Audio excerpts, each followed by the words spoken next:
Hey guys! Welcome to Couple. Please like and subscribe if you like this video.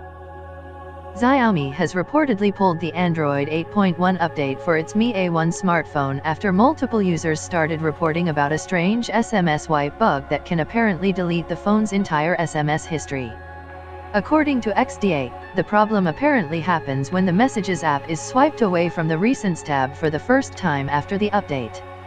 The company had started rolling out the update last week after releasing the Android 8.0 update earlier this year.